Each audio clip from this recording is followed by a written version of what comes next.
How do I know that Bailey's isn't $1,000,000?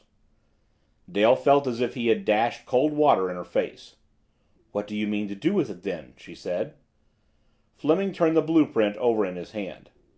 "I don't know," he said. "What is it you want me to do?" But by now Dale's vague distrust in him had grown very definite. "Aren't you going to give it to me?" He brushed her off. "I'll have to think about that." He looked at the blueprint again. "So the missing cashier is in this house posing as a gardener," he said with a sneer in his tones. Dale's temper was rising. "If you won't give it to me, there's a detective in this house," she said with a stamp of her foot. She made a movement as if to call Anderson, then, remembering Jack, turned back to Fleming. "Give it to the detective and let him search," she pleaded. "A detective?" said Fleming, startled. "What's a detective doing here?" "People have been trying to break in." "What people?" "I don't know." Fleming stared out beyond Dale into the night. "Then it is here," he muttered to himself. Behind his back, was it a gust of air that moved them? The double doors of the alcove swung open just a crack. Was a listener crouched behind those doors, or was it only a trick of carpentry, a gesture of chance? The mask of the clubman dropped from Fleming completely. His lips drew back from his teeth in the snarl of a predatory animal that clings to its prey at the cost of life or death. Before Dale could stop him, he picked up the discarded blueprints and threw them on the fire, retaining only the precious scrap in his hand. The roll blackened and burst into flame. He watched it, smiling. "I'm not going to give this to any detective," he said quietly, tapping the piece of paper in his hand. Dale's heart pounded sickeningly, but she kept her courage up. "What do you mean?" she said fiercely. "What are you going to do?" He faced her across the fireplace, his airy manner coming back to him just enough to add an additional touch of the sinister to the cold self-revelation of his words. "Let us suppose a few things, Miss Ogden," he said. "Suppose my price is $1,000,000. Suppose I need money very badly, and my uncle has left me a house containing that amount in cash. Suppose I choose to consider that that money is mine. Then it wouldn't be hard to suppose, would it, that I'd make a pretty sincere attempt to get away with it?" Dale summoned up all her fortitude. "If you go out of this room with that paper, I'll scream for help," she said defiantly. Fleming made a little mock bow of courtesy. He smiled.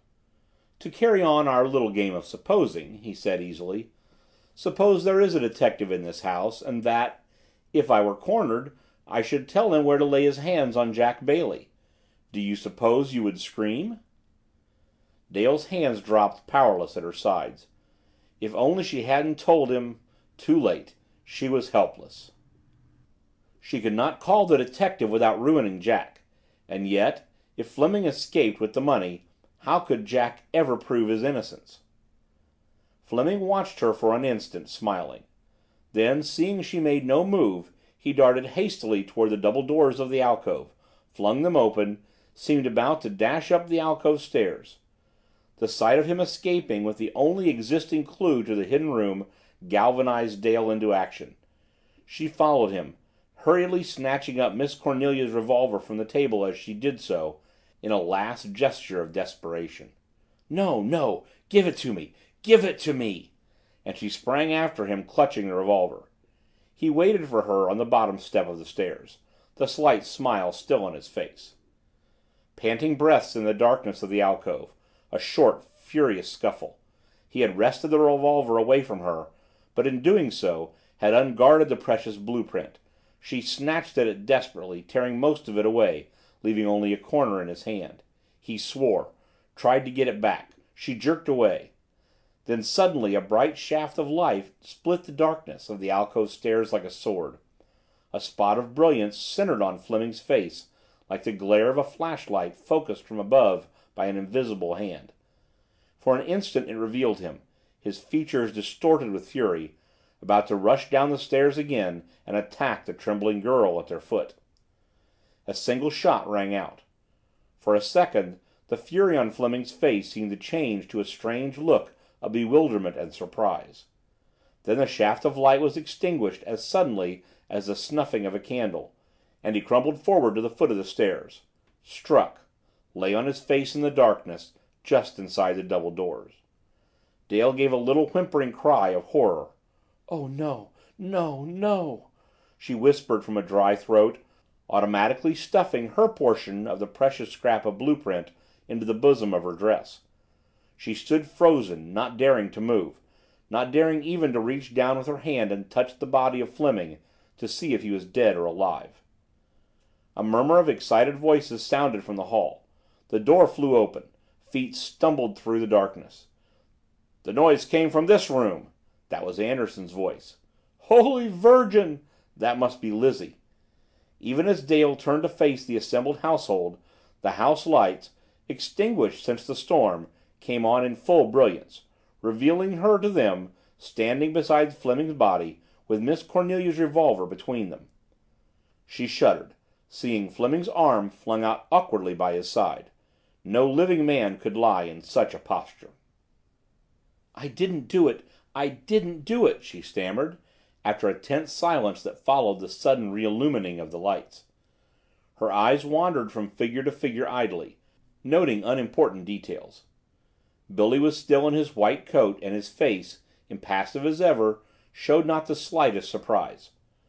Brooks and Anderson were likewise completely dressed, but Miss Cornelia had evidently begun to retire for the night when she had heard the shot. Her transformation was askew, and she wore a dressing gown. As for Lizzie, that worthy shivered in a gaudy wrapper adorned with incredible orange flowers, with her hair done up in curlers. Dale saw it all, and was never after to forget one single detail of it. The detective was beside her now, examining Fleming's body with a professional thoroughness. At last he rose. "He's dead," he said quietly. A shiver ran through the watching group. Dale felt a stifling hand constrict about her heart. There was a pause. Anderson picked up the revolver beside Fleming's body and examined it swiftly, careful not to confuse his own fingerprints with any that might already be on the polished steel. Then he looked at Dale. "Who is he?" he said bluntly. Dale fought hysteria for some seconds before she could speak. "Richard Fleming. Somebody shot him," she managed to whisper at last. Anderson took a step toward her. "What do you mean by somebody?" he said. The world to Dale turned into a crowd of threatening, accusing eyes, a multitude of shadowy voices shouting, "Guilty! Guilty! Prove that you're innocent! You can't!" "I don't know," she said wildly. "Somebody on the staircase." "Did you see anybody?" Anderson's voice was as passionless and cold as a bar of steel. "No, but there was a light from somewhere, like a pocket flash." She could not go on. She saw Fleming's face before her, furious at first, then changing to that strange look of bewildered surprise. She put her hands over her eyes to shut the vision out. Lizzie made a welcome interruption. "I told you I saw a man go up that staircase!" she wailed, jabbing her forefinger in the direction of the alcove stairs. Miss Cornelia, now recovered from the first shock of the discovery, supported her gallantly. "That's the only explanation, Mr. Anderson," she said decidedly. The detective looked at the stairs, at the terrace door. His eyes made a circuit of the room and came back to Fleming's body. "I've been all over the house," he said. "There's nobody there." A pause followed. Dale found herself helplessly looking toward her lover for comfort, comfort he could not give without revealing his own secret. Eerily, through the tense silence, a sudden tinkling sounded, the sharp, persistent ringing of a telephone bell. Miss Cornelia rose to answer it automatically. "The house phone," she said. Then she stopped. "But we're all here." They looked at each other aghast. It was true. And yet, somehow, somewhere, one of the other phones on the circuit was calling the living room. Miss Cornelia summoned every ounce of inherited Van Gorder pride she possessed, and went to the phone. She took off the receiver. The ringing stopped. Hello?